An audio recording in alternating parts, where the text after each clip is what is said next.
നമസ്കാരം എല്ലാ പ്രിയപ്പെട്ട പ്രേക്ഷകർക്കും രാവിലെയിലേക്ക് സ്വാഗതം. ഒരു പുതിയ ദിവസത്തിന്റെ തുടക്കമാണ്.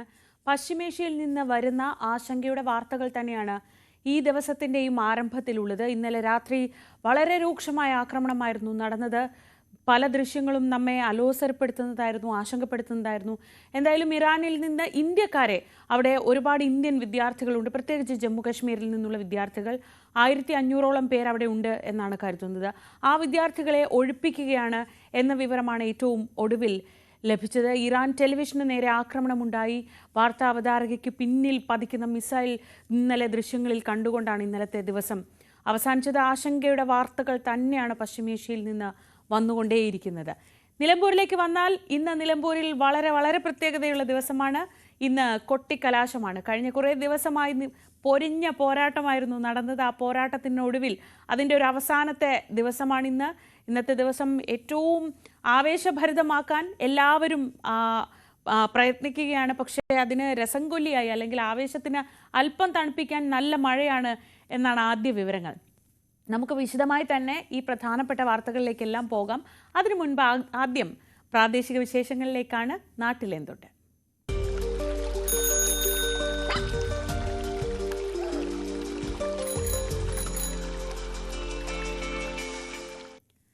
ശക്തമായ മഴയാണ്. ആശങ്കയുടെ വാർത്തകളാണ് എപ്പോഴും നമ്മൾ മഴയുമായി ബന്ധപ്പെട്ട് പറയാറുള്ളത്. എന്നാൽ ആ മഴയിൽ നിന്ന് ഒരു ചെറിയ പ്രതീക്ഷയുടെ, അല്ലെങ്കിൽ ഒരു ചെറിയ കരുതലിൻ്റെ കാഴ്ചയിലേക്കാണ് ഇന്നത്തെ ദിവസം നമ്മൾ ഏറ്റവും ആദ്യം പോകുന്നത്. ശക്തമായ മഴയിൽ കോതമംഗലം കുറ്റിലഞ്ഞി തോട് നിറഞ്ഞു കവിഞ്ഞൊഴുകുകയായിരുന്നു. ആ തോട്ടിലൂടെ ഒഴുകിയെത്തിയ കാട്ടുതാറാവിൻ്റെ കുഞ്ഞുങ്ങളെ ഒരമ്മയും മകളും കൂടി രക്ഷിച്ചു. ഈ കുഞ്ഞുങ്ങളെ വനം വകുപ്പിന് അവർ കൈമാറുകയും ചെയ്തു. കോതമംഗലത്തിന് സമീപം കുറ്റിലഞ്ഞി സ്വദേശികളായ ഫൗസിയ അമീർ ഷയും മകൾ ഫൈറൂസ് ബീഗവുമാണ് താറാവിൻ കുഞ്ഞുങ്ങളെ രക്ഷപ്പെടുത്തി വനം വകുപ്പിനെ ഏൽപ്പിച്ചത്. കനത്ത മഴയിൽ തോട്ടിൽ വെള്ളമൊഴുക്ക് ശക്തി പ്രാപിച്ചതോടെ അമ്മ താറാവിന്റെ സംരക്ഷണയിൽ നിന്ന് ഈ രണ്ടു കുഞ്ഞുങ്ങൾ ഒറ്റപ്പെട്ടു പോയതാകാനാണ് സാധ്യത.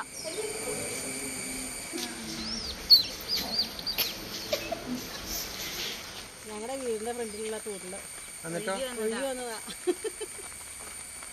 മറ്റേ ഭയങ്കര പാമ്പ് ശല്യം, പൂച്ചയുടെ ശല്യവും പട്ടിയുടെ ശല്യമൊക്കെ അവിടെ. പിന്നെ പോരാണ്ട് ഈ പാടത്ത് ഭയങ്കര മരമായിട്ടുള്ള വിഷമൊക്കെ അടിക്കുന്നത്. അപ്പം അങ്ങോട്ടേക്ക് പോയി കഴിഞ്ഞാൽ അതുങ്ങൾ ചത്തുപോകും. അതാരണോ അതിനകത്ത് അതുകൊണ്ട് നിങ്ങളെ സുരക്ഷിതമായിട്ട് എത്തിക്കാലോ എന്ന് എഴുതിയാ.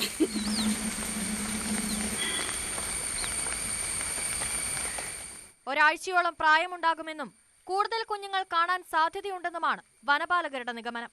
ശക്തമായ മഴയ്ക്കിടയിലും കാരുണ്യത്തോടെ പെരുമാറിയ ഇരുവരെയും വനംവകുപ്പ് ഉദ്യോഗസ്ഥർ അഭിനന്ദിച്ചു.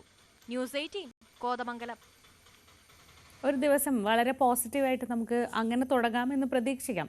വാർത്തകൾ അങ്ങനെ പോസിറ്റീവ് ആവാറില്ല പല സമയത്തും. എങ്കിൽ പോലും ആ കുഞ്ഞുങ്ങൾ അങ്ങ് പോയിക്കോട്ടെ എന്ന് കരുതാവുന്നതേ ഉള്ളൂ അവർക്ക്. പക്ഷേ അവരതിനെ വനം വകുപ്പിനെ സുരക്ഷിതമായി ഏൽപ്പിക്കാനാണ് തീരുമാനിച്ചത്. അതൊരു കരുതലിൻ്റെ, കാരുണ്യത്തിൻ്റെ സന്തോഷകരമായ ഒരു കാഴ്ചയാണ്. പക്ഷേ അങ്ങനെ അല്ല പലയിടത്തു നിന്നും മഴ പെയ്തപ്പോൾ ഉള്ള കാഴ്ചകൾ. പ്രത്യേകിച്ച് എറണാകുളത്തെ സൗത്ത് റെയിൽവേ സ്റ്റേഷൻ, ഒരുപാട് പേരെത്തുന്ന റോഡാണ്. സൗത്ത് റെയിൽവേ സ്റ്റേഷനിലേക്ക് ഒരുപാട് പേര് വരുന്നതാണ്. അങ്ങോട്ടുള്ള റോഡ് ദുരിത കാഴ്ചയായി മാറുകയാണ്. സൗത്ത് റെയിൽവേ സ്റ്റേഷന്റെ പ്രധാന കവാടത്തിന് മുന്നിലേക്കുള്ള റോഡ് തകർന്നു കിടക്കുന്നത് യാത്രക്കാരെ മുഴുവൻ വലയ്ക്കുകയാണ്. വെള്ളക്കെട്ട് അവിടെ മറ്റൊരു പ്രശ്നമാണ്. മഴ കനത്തതോടെ റോഡിൽ നിന്ന് സ്റ്റേഷനിലേക്ക് എത്താൻ യാത്രക്കാർ പെടാപ്പാട് പെടുകയാണ്. ചിറ്റൂർ റോഡിൽ നിന്ന് റെയിൽവേ സ്റ്റേഷനിലേക്കുള്ള റോഡിന്റെ ഇരുവശത്തും യാത്രക്കാരെ കാത്തിരിക്കുന്നത് ദുരിതങ്ങളാണ്. നിർമ്മാണ പ്രവർത്തനങ്ങളുമായി ബന്ധപ്പെട്ടുണ്ടായ കുഴികളാണെന്ന ന്യായീകരണം റെയിൽവേ നിരത്തുന്നുണ്ടെങ്കിലും മഴ വന്നാൽ യാത്രക്കാർ വെള്ളത്തിൽ തന്നെ. കഴിഞ്ഞ വർഷങ്ങളിലെ കനത്ത മഴക്കാലത്ത് റെയിൽവേ സ്റ്റേഷനിൽ നിന്ന് ചിറ്റൂർ റോഡിലേക്കും തിരിച്ചും പോലീസിന്റെ നേതൃത്വത്തിൽ പ്രത്യേക വാഹന സൗകര്യം ഏർപ്പെടുത്തേണ്ടി വന്നിരുന്നു. ടിക്കറ്റ് കൗണ്ടറിലെ ക്യൂ അവസാനിക്കുന്നത് വെള്ളക്കെട്ടിലാണ്. ഒന്നാമത് നമ്മൾ ഈ മഴക്കാലമൊക്കെ ആയിക്കഴിഞ്ഞാൽ ഈ ഡ്രെയിനേജിൻ്റെ കംപ്ലൈൻറ്റും ഒക്കെ ഉള്ള സ്ഥലമാണ്.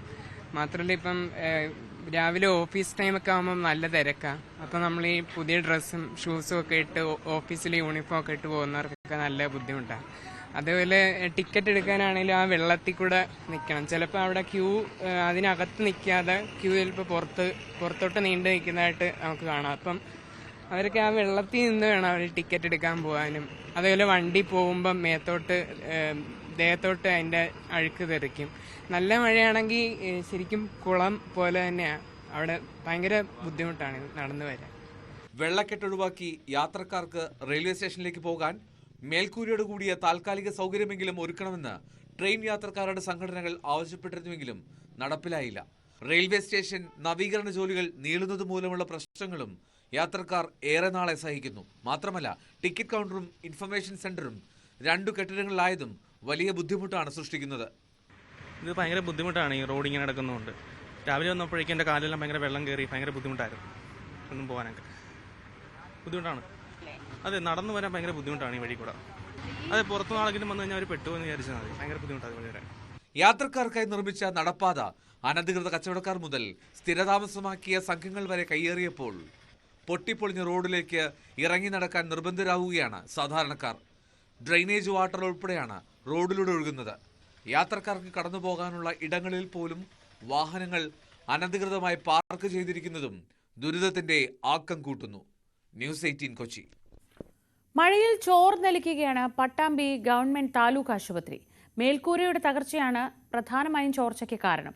വാർഡുകളിലും വരാന്തയിലും രൂപപ്പെടുന്ന വെള്ളക്കെട്ടിൽ വലിയ ദുരിതമാണ് രോഗികൾക്കും കൂട്ടിരിപ്പുകാർക്കും ഉണ്ടാവുന്നത്. വർഷങ്ങളായി മഴക്കാലമായാൽ പട്ടാമ്പി ഗവൺമെന്റ് താലൂക്ക് ആശുപത്രിയുടെ അവസ്ഥ ഇതാണ്. മഴ പെയ്താൽ ആശുപത്രിക്കകത്തുപോലും കുട ചൂടി നിൽക്കണം.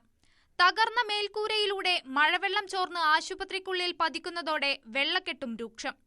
കഴിഞ്ഞ ദിവസം രാത്രിയിൽ പെയ്ത മഴയിൽ വലിയ തോതിലാണ് ആശുപത്രിക്കകത്തേക്ക് വെള്ളമെത്തിയത്. ആശുപത്രിയിലെ സ്ത്രീകളുടെ വാർഡിലും വെള്ളം കയറി. ഈ സമയത്ത് നിരവധി രോഗികളും കൂട്ടിരിപ്പുകാരും ഇവിടെ ഉണ്ടായിരുന്നു.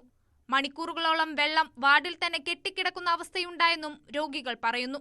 ആശുപത്രി മേൽക്കൂരയുടെ ഷീറ്റുകൾ തകർന്നതാണ് ചോർച്ചയ്ക്ക് കാരണം. വർഷങ്ങളായി ഈ ദുരിതം അനുഭവിക്കാൻ തുടങ്ങിയിട്ടെന്നും അധികൃതരുടെ ഭാഗത്തു നിന്നും നടപടി ഉണ്ടാകുന്നില്ലെന്നും ആക്ഷേപമുണ്ട്. ധാരാളം പേഷ്യൻസ് വരുന്ന ഈ ആശുപത്രിയിലെ സ്ഥിതിയാണിത്. കാഷ്വാലിറ്റിക്ക് വരുന്ന പേഷ്യൻ്റോ പേഷ്യൻറ്റിൻ്റെ ബൈസ്റ്റാൻഡറോ വഴിക്ക് വീണ് അവിടെ അഡ്മിറ്റ് ചെയ്യേണ്ടതായിട്ടുള്ള അവസ്ഥ നമുക്ക് കാണാൻ വേണ്ടി സാധിക്കും. എന്നാൽ ഈ കാര്യം ഞങ്ങൾ പലതവണ മുനിസിപ്പാലിറ്റി കൗൺസിലർമാരോടും അതുപോലെ തന്നെ ഇവിടുത്തെ ജനപ്രതിനിധികളോടും അധികാരിമാരോടും ഒക്കെ പറഞ്ഞിട്ടുണ്ട്. പക്ഷേ ഇന്ന് വരെ അതിന് യാതൊരു തരത്തിലുള്ള പ്രതികരണം ഉണ്ടായിട്ടില്ല, പരിഹാരം ഉണ്ടായിട്ടില്ല. ആകെ ഒരു 4 ആസ്പെറ്റോ ഷീറ്റ് വെച്ചാൽ നിർത്താവുന്ന വെള്ള ഒഴുക്കാണ് ഇന്ന് അവിടെയുള്ളൂ. മഴ പെയ്ത് ചോർച്ചയുണ്ടായാൽ രോഗികളും ജീവനക്കാരും വെള്ളത്തിലൂടെ വേണം സഞ്ചരിക്കാൻ. മഴക്കാല രോഗങ്ങളിൽ നിന്നും മറ്റും മുക്തി നേടാൻ ആശ്രയിക്കുന്ന ആശുപത്രിയിലെ ഈ ദുരവസ്ഥയിൽ ഏറെ ആശങ്കയിലാണ് രോഗികൾ.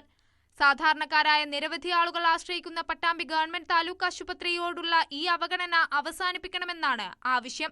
ന്യൂസ് 18 പട്ടാമ്പി. മഴ കനത്തതോടെ വർക്കല പാപനാശത്തും വലിയ ആശങ്കയുണ്ടാവുന്നുണ്ട്. അവിടെ കുന്നുകൾ ഇടിഞ്ഞു തുടങ്ങിയിരിക്കുന്നു.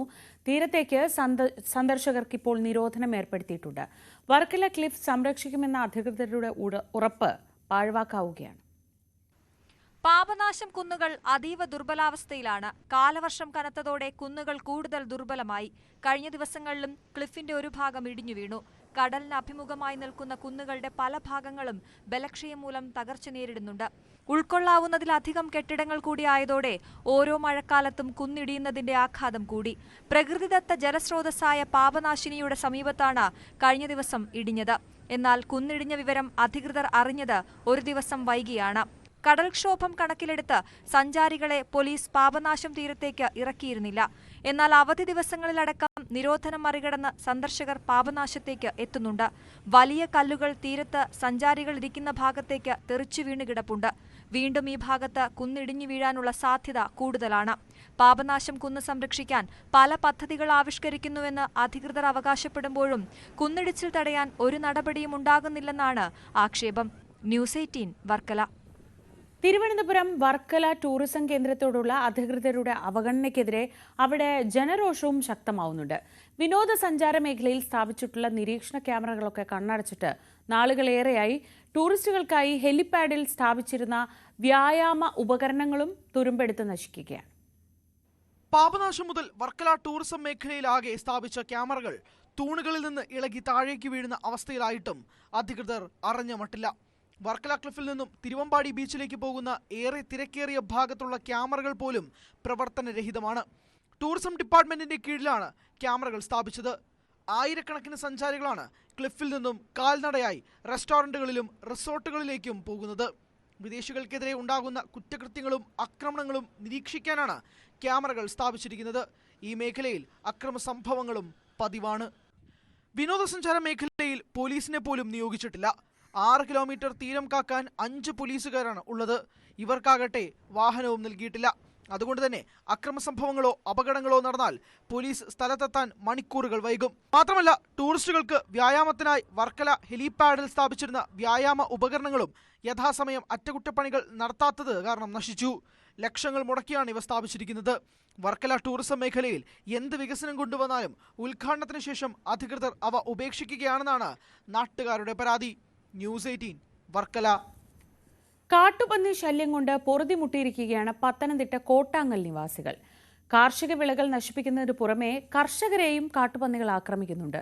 പ്രദേശത്തെ കർഷകരുടെ ഏക്കർ കണക്കിന് സ്ഥലത്തെ കൈത കൃഷിയാണ് കാട്ടുപന്നിക്കൂട്ടം കഴിഞ്ഞ ദിവസം നശിപ്പിച്ചത്. കോട്ടങ്ങൽ പഞ്ചായത്തിൽ കുമ്പിളുവേലിൽ പ്രദേശത്താണ് കാട്ടുപന്നി ശല്യം രൂക്ഷമായത്. രാപകൽ വ്യത്യാസമില്ലാതെ കാട്ടുപന്നികൾ കൂട്ടമായി കൃഷിയിടങ്ങളിൽ ഇറങ്ങുന്നതാണ് കർഷകരുടെ ജീവനും സ്വത്തിനും ഭീഷണി ഉയർത്തുന്നത്. കഴിഞ്ഞ ദിവസം 4.5 ഏക്കറിലെ കൈതത്തോട്ടത്തിലിറങ്ങി 8000-ന് മുകളിൽ കൈതകളാണ് കാട്ടുപന്നികൾ നശിപ്പിച്ചത്. ഏകദേശം നമുക്കൊരു 10,000 കാനികളോളമാണ് ഈ പന്നി കയറി കടിച്ചു കളഞ്ഞേക്കുന്നത്. അപ്പം നമുക്ക് മറ്റുള്ള തോട്ടങ്ങളിലൊക്കെ ഉണ്ട്, പക്ഷേ അവിടെ ഒരു 10, 50, 100 ഇങ്ങനെയൊക്കെയുള്ള ഒരു സംഭവമുള്ളൂ. അവിടെ നമ്മളിങ്ങനെ സൈഡൊക്കെ മറിച്ച് കിട്ടിയിട്ടുണ്ട്. എങ്കിൽ പോലും ഈ ഒരു വ്യാപകമായിട്ടുള്ളൊരു ശല്യം നമുക്ക് ഈ തോട്ടത്തിൽ അനുഭവപ്പെട്ടത്. അപ്പം ഇത് പല പ്രാവശ്യങ്ങളിലായിട്ട് ചെറിയ ഒരു 10, 100, 150 അങ്ങനെ പോകുന്നു. ഇത്രയും ഒരു ഭീമമായിട്ടുള്ള നഷ്ടം ഈ വേളയാണ് നമുക്ക് അനുഭവപ്പെട്ടേക്കുന്നത്. ഒരു 3-4 മാസമായിട്ട് ഈ പന്നി എന്തോ ഒരു വാശി പോലെ ഇറങ്ങി വരുന്നത്. അവർ ഭയങ്കരമായിട്ട് ശല്യമായി. ഇവിടെ സാധാരണക്കാർക്ക് ഇവിടെ ഉള്ള പരിസര സമീപവാസികൾക്കൊക്കെ ആണെങ്കിൽ പോലും ഒരു കാരണവശാലും ജീവിക്കാൻ പറ്റാത്ത ഒരു സാഹചര്യം. കാട്ടുപന്നികളുടെ ആക്രമണത്തിൽ തോട്ടം തൊഴിലാളികൾക്ക് വീണ് പരിക്ക് പറ്റിയിരുന്നു. പന്നി സ്ഥിരമായിട്ടുണ്ട്. രാത്രി ഒരു 5 മണിക്ക് ശേഷം ഇതിനകത്തെല്ലാം പന്നി ഇറങ്ങും. മനുഷ്യന് നടക്കാൻ പറ്റാത്തൊരു സ്ഥിതിയാണ്. ഇതിനകത്ത് സ്ഥിരമായിട്ട് പന്നി ഒരു 3 കൊല്ലമാണ് ഇതുപോലെ. ഇപ്പോൾ തുടർച്ചയായിട്ട് ഇത്രയധികം പന്നിയായിട്ടൊരു 2 വർഷമായുള്ളൂ. 2-3 കൊല്ലമായിട്ട് പന്നിയുണ്ട്, വർഷങ്ങളായിട്ട് പന്നിയുണ്ട്. എന്നാലും ഒരു 2 കൊല്ലമാണ് ഇതുപോലെ പന്നി പെരിയത്. കാരണം ഒരു തരത്തിൽ മനുഷ്യന് ജീവിക്കാൻ പറ്റാത്തൊരു സ്ഥിതിയായി. കർഷകർക്കും പറ്റത്തില്ല. ഞാൻ കർഷക തൊഴിലാളിയാണ്.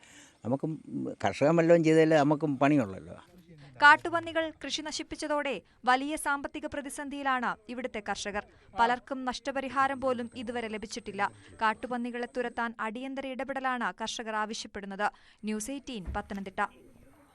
മുൻപെങ്ങുമില്ലാത്ത വിധം വന്യമൃഗ ഭീതിയിലാണ് ഇടുക്കി ഇപ്പോൾ ഓരോ ദിവസവും കടന്നു പോകുന്നത്. ജില്ലയുടെ ഏതെങ്കിലും ഒരു ഭാഗത്ത് വന്യമൃഗ ആക്രമണം ഉണ്ടാകുന്ന അവസ്ഥയാണ് എല്ലാ ദിവസവും. എന്നാൽ വന്യമൃഗങ്ങളെ പ്രതിരോധിക്കാൻ വനം വകുപ്പ് പ്രഖ്യാപിച്ച പദ്ധതികളൊക്കെ കടലാസിൽ തന്നെ ഒതുങ്ങുകയാണ്. കാട്ടാനശല്യം ഏറ്റവും രൂക്ഷമായ ചിന്നക്കനാലിൽ പോലും വനം വകുപ്പ് പ്രഖ്യാപിച്ച പദ്ധതികൾ നടപ്പാക്കിയിട്ടില്ല. സംസ്ഥാനത്ത് കാട്ടാനശല്യം ഏറ്റവും രൂക്ഷമായ മേഖലയാണ് മതികെട്ടാൻ ചോലയോട് ചേർന്ന് കിടക്കുന്ന ചിന്നക്കലാൽ, ശാന്തൻപാറ പഞ്ചായത്തുകൾ. കഴിഞ്ഞ 2 ദശകത്തിനിടെ 50ഓളം മനുഷ്യജീവനുകൾ ഇവിടെ ആനക്കലിയിൽ പൊലിഞ്ഞു. ഗുരുതരമായി പരിക്കേറ്റവരും നിരവധി. കൃഷിനാശത്തിലും വീടുകൾ തകർന്നതിലും കൃത്യമായ കണക്കുകളില്ല. ഓരോ തവണയും ആനക്കലിയിൽ ജീവൻ പൊലിയുമ്പോൾ ജനകീയ പ്രതിഷേധമുയരും. അപ്പോഴൊക്കെ പ്രതിരോധ മാർഗങ്ങൾ അവതരിപ്പിച്ച് വനം വകുപ്പ് രംഗത്തെത്തും. എന്നാൽ പദ്ധതികൾ നടപ്പാകാറില്ല. വനം വകുപ്പ് വാച്ചർ ശക്തിവേൽ കൊല്ലപ്പെട്ടപ്പോഴായിരുന്നു മേഖലയിൽ ഏറ്റവും വലിയ പ്രതിഷേധമുയർന്നത്.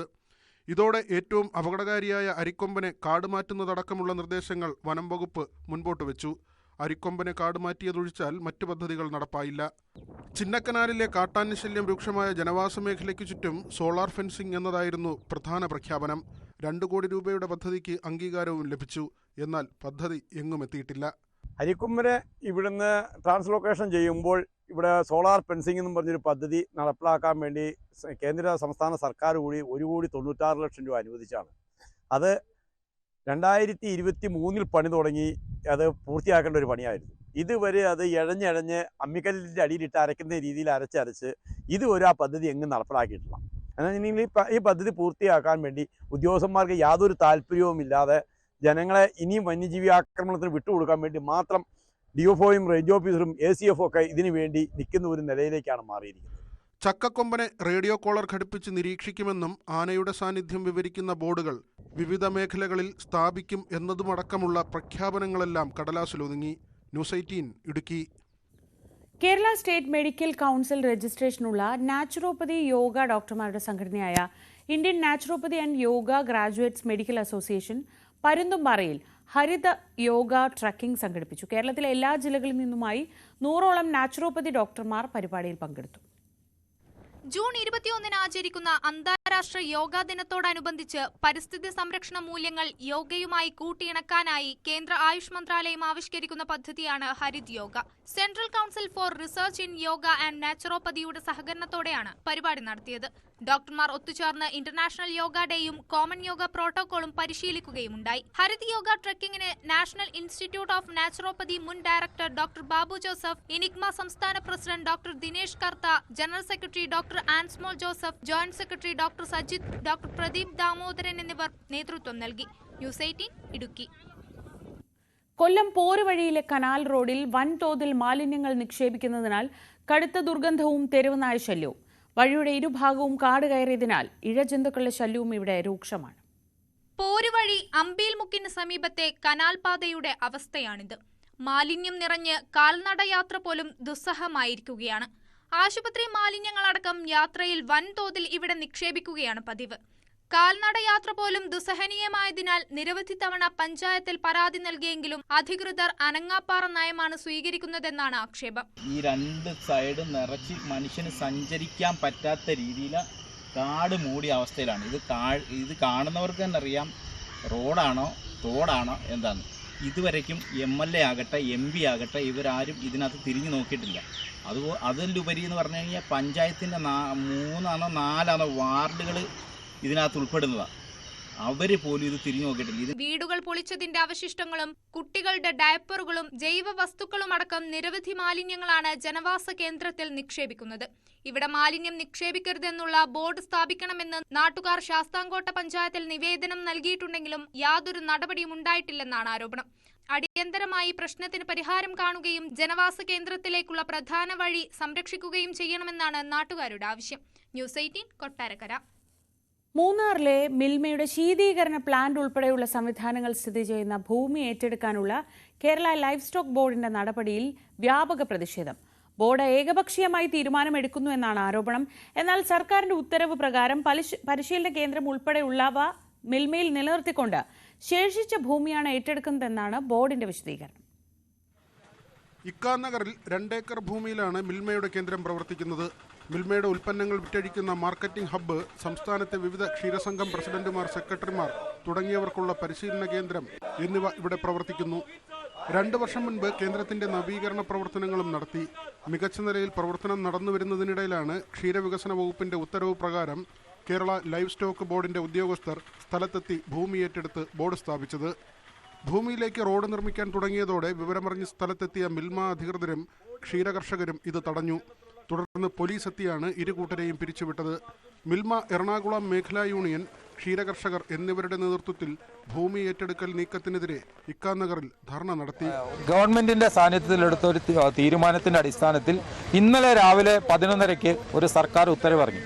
ആ സർക്കാർ ഉത്തരവിൽ പറയുന്നത് തന്നെ ഇത് 2 മിൽമയും അതുപോലെ KLD ബോർഡും ആലോചിച്ച് അവർ രണ്ടുപേരും ഈ ഉത്തരവ് നടപ്പാക്കുന്നതിന് വേണ്ടിയുള്ള നടപടിക്രമങ്ങൾ തുടങ്ങണമെന്നാണ് പറഞ്ഞിട്ടുള്ളത്.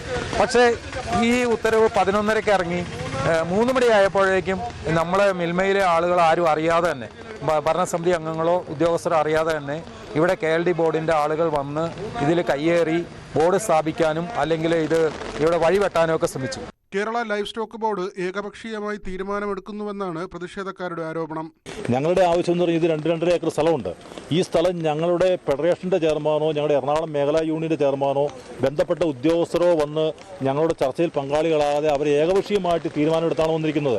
ഇപ്പോൾ അവർ പറഞ്ഞിരിക്കുന്ന ആ ഓർഡറിൽ പറഞ്ഞിരിക്കുന്ന 70 സെൻറ്റ് സ്ഥലം മിൽമയ്ക്കും 1 ഏക്കർ 30 സെൻറ്റ് സ്ഥലം KLD ബോർഡും എന്ന് പറഞ്ഞാണ്. ഇത് എവിടെ ഏത് ഭാഗത്തുനിന്ന് എങ്ങനെ എന്നൊന്നും ഒരു വ്യക്തതയില്ല. സർക്കാരിന്റെ ഉത്തരവ് പ്രകാരം പരിശീലന കേന്ദ്രം ഉൾപ്പെടെയുള്ളവ മിൽമയിൽ നിലനിർത്തിക്കൊണ്ട് ശേഷിച്ച ഭൂമിയാണ് ഏറ്റെടുക്കുന്നതെന്നാണ് ലൈവ് സ്റ്റോക്ക് ബോർഡിന്റെ വിശദീകരണം. ആ ഓർഡർ പ്രകാരം, ഗവൺമെന്റ് ഓർഡർ പ്രകാരമുള്ള കാര്യങ്ങൾ മാത്രമേ ഞങ്ങളിവിടെ ചെയ്തിട്ടുള്ളൂ. ഗവൺമെന്റിന്റെ ഭൂമിയാണ്. 50 ലക്ഷത്തിന്റെ ഒരു ഇന്റർനാഷണൽ ട്രെയിനിങ് സെന്റർ ഇവിടെ ഉടനടി ആരംഭിക്കാൻ വേണ്ടിയിട്ടുള്ള പ്രാഥമികമായിട്ടുള്ള എല്ലാ കാര്യങ്ങളും കഴിഞ്ഞു. ഇനി ഈ സ്ഥലം ഏറ്റെടുത്ത് അതിന്റെ വർക്ക് സ്റ്റാർട്ട് ചെയ്താൽ മാത്രം മതി. ഇത്രയും കാലമായി ഇത്രയും മൂന്നാറിന്റെ കണ്ണായ സ്ഥലത്ത് ഈ സ്ഥലം വെറുതെ കിടക്കുന്ന ഈ സ്ഥലത്ത് ഇപ്പോഴാണ് ഞങ്ങൾ ഈ പറയുന്ന ജിയോ പ്രകാരം ഞങ്ങൾക്ക് ഇവിടെ എന്തെങ്കിലും ചെയ്യാൻ പറ്റുള്ളൂ. അപ്പോൾ അതിന് വേണ്ടിയിട്ടുള്ള പ്രവർത്തനങ്ങളാണ് ഞങ്ങളിവിടെ ആരംഭിക്കാൻ പോകുന്നത്. അല്ലാതെ ഞങ്ങൾ ഇതിവിടെ കയ്യേറിയിട്ടുമില്ല. ഇന്നലെ സർക്കാർ ഉത്തരവ് വ്യക്തമായിട്ടുണ്ട്. ആ ഉത്തരവിൻ പ്രകാരം KLD ബോർഡിന് വേണം. ക്ഷീര കർഷകർക്ക് ഞങ്ങളും ട്രെയിനിങ് കൊടുക്കാൻ തന്നെയാണ് യഥാർത്ഥ ട്രെയിനിങ് സെന്റർ ഇവിടെ ഞങ്ങൾ KLD ബോർഡ് ഇവിടെ കൊണ്ടുവരാതെ. പ്രശ്നപരിഹാരം കണ്ടില്ലെങ്കിൽ വരും ദിവസങ്ങളിൽ ഇരുവിഭാഗവും തമ്മിലുള്ള സ്ഥലത്തർക്കം രൂക്ഷമാകും. ന്യൂസ് 18 ഇടുക്കി. 20,000-ൽ പരം കിലോമീറ്ററുകളും 20ഓളം രാജ്യങ്ങളും താണ്ടി കോതമംഗലത്തെത്തിയ 4 പേർ. മനുഷ്യസ്നേഹത്തിന്റെ സന്ദേശം പകർന്നായിരുന്നു ഈ യാത്ര. ഏപ്രിൽ 14-ന് ഇംഗ്ലണ്ടിലെ മാഞ്ചസ്റ്ററിൽ നിന്ന് ആരംഭിച്ച് 2 മാസത്തിനു ശേഷമാണ് കേരളത്തിലെത്തിയത്. UK-യിൽ വിവിധ മേഖലകളിൽ ജോലി ചെയ്യുന്ന ബിജു മാണി, ഷോയി ചെറിയാൻ, സാബു ചാക്കോ, റെജി ജോസഫ് എന്നീ മലയാളികളാണ് യാത്രികർ. UK-യിൽ നിന്ന് റോഡ് മാർഗം സഞ്ചാരം ആരംഭിച്ച് ഫ്രാൻസിലേക്ക് കയറാൻ 1.5 മണിക്കൂർ ജലമാർഗം സഞ്ചരിച്ചിരുന്നു. ഫ്രാൻസിന്റെ അതിർത്തിയിലെത്തിയ ശേഷമാണ് കേരളം വരെ കാറിൽ യാത്ര തുടർന്നത്. തിരിച്ചുള്ള യാത്രയിൽ പങ്കുചേരാൻ കോതമംഗലം സ്വദേശിയായ ബോബി പോൾ ഉൾപ്പെടെയുള്ളവർ തയ്യാറെടുപ്പുകൾ തുടങ്ങിക്കഴിഞ്ഞു. നിരവധി പ്രതിസന്ധികളെ അതിജീവിച്ചാണ് കേരളത്തിലെത്തിയത്. പല സ്ഥലത്തും പല ബുദ്ധിമുട്ടുകളും ഉണ്ടായിരുന്നു. ഓക്സിജന്റെ ബുദ്ധിമുട്ടുകൾ ഉണ്ടായിരുന്നു. വഴി ഒരു 900-1000 കിലോമീറ്റർ റോഡില്ലാത്ത സ്ഥലത്തൂടെ നമുക്ക് ഓടിക്കേണ്ടി വന്നു. അങ്ങനെ ഒത്തിരി ദുരിതങ്ങളും ബുദ്ധിമുട്ടുകളും ഉണ്ടായിരുന്ന ഇടയ്ക്ക് എന്തായാലും യാത്ര ഞങ്ങൾ വിജയകരമായിട്ട് തന്നെ അവസാനിപ്പിച്ചു. ലക്ഷ്യം പൂർത്തിയാവും. മാഞ്ചസ്റ്റർ ക്രിസ്റ്റി ക്യാൻസർ ആശുപത്രിക്ക് വേണ്ടി ചാരിറ്റി ഫണ്ട് സ്വരൂപിക്കുന്നതിനും അതോടൊപ്പം ഒരു ഹോളിഡേ ട്രിപ്പുമാണ് ഈ കാർ യാത്ര കൊണ്ട് ഉദ്ദേശിക്കുന്നതെന്ന് സംഘാംഗങ്ങൾ വ്യക്തമാക്കി. ന്യൂസ് 18 കോതമംഗലം. മറ്റ് പ്രധാനപ്പെട്ട വാർത്തകളിലേക്ക് നമുക്ക് മടങ്ങിയെത്താം. ഇടവേളയ്ക്ക് ശേഷം ഇടവേളയിൽ കാണാം നല്ല വാക്ക്.